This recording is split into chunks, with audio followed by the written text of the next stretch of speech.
भयणीन भावनो पयले वाचपान आमी आयकलां कशे भाशेन देव आमकां केन्ना सोडिना. ह्या नव्या कोरारान तो आमचे भितर जियेता.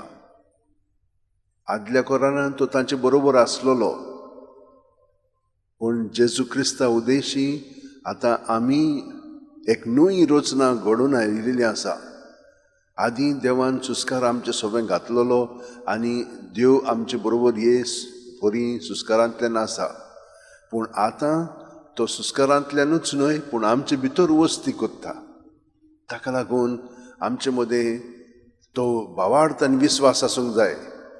कितेंय आमचे सोबें येवं घडो भायल्यान वो भितरल्यान पर्यान आमी ताका दृढ विस्वासान घट चिटकोन रावंक जाय. असलो भावार्थ आमचे मदें आसत तर आमकां कसलीच भिरांत ना.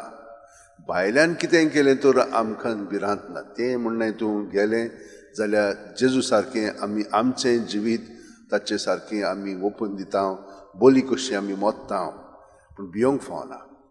दुसऱ्या वाचपान सांगलां ही विस्मितां आमचे सोबें तो घडून हाडटलो. आनी आमी पळयलां असल्या आमचेर अपघात घडटा तेन्ना ताणेन ताची वचर्यां करून दाखयिल्लीं आसा. तांचेर आमी विस्वास दवरूंक जाय. देवान इतलें म्हजे पसत केलेलें आसा तर आमकां फुडलें भिरांत ना.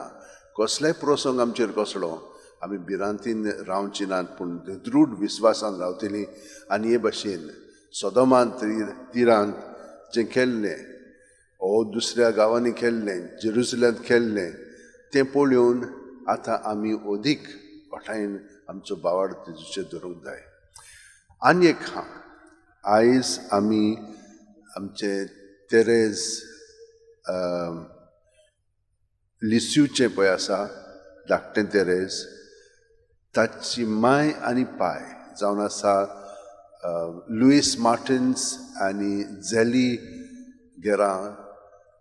तांचें जिवीत बाब सायबान दोगांयचें सांताचें म्हणून ताणें तांकां पदवी दिल्ली आसा.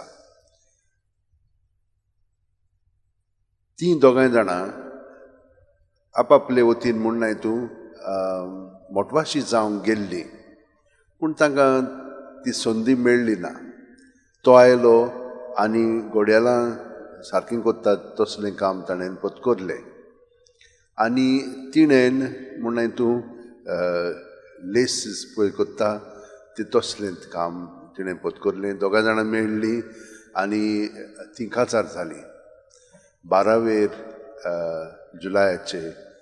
म्हणटच बाब सायबान हें तांचें फेस्त दवरलेलें आसा. दोगांयकू सांतांक केलेली आसा. तांकां 9 भुरगीं जालीं, पूण तातूंतलीं 5 जाणां जियेल्लीं म्हण. आनी आंतलीं 5 जाणां पळय आसलेलीं तीं 4 जाणां कार्मलीत जालीं आनी एकलें विजिटेशनाचें जालें. सगळींच म्हण हितूं गोंयांतान वचोन आपलें जिवीत जें पायन आनी मायन सारूंक नासलेलें ताणें सारलें. तर तांकां ही पदवी मेळिल्ली आसा सांतपणाची.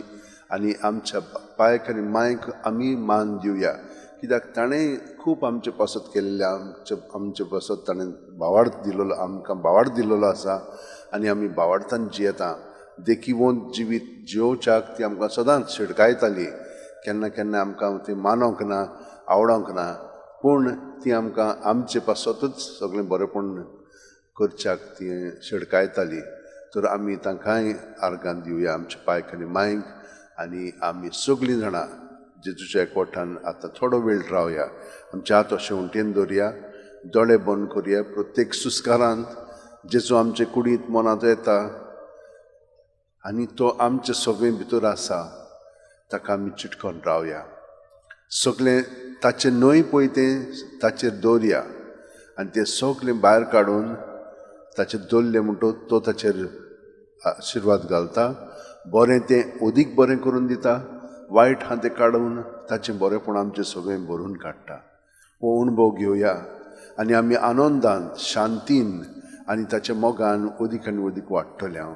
आनी ताचे सारकी जावन तो आमचे सगळें वावुरतलो आनी हे परी ताचें सर्गीचें राज आमचे भितर, आमचे भोंवतणी, आमच्या घराब्यांत आनी आमच्या सगळ्या वावरांत तें आमी स्थापन करतले हांव.